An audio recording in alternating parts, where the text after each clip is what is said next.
मुखात सुखाची साखर ठेवून जोडली जन्माची नाती।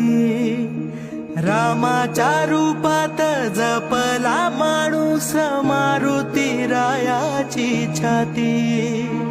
वाघाची लिलानी कपाळी टिळा तू जेडंधारासाठी। भनक भीतीची नवती भवती आभाळ रे माझ्या पाठी। देऊन किनारा मनाच्या होडीचा सारंग हरवला।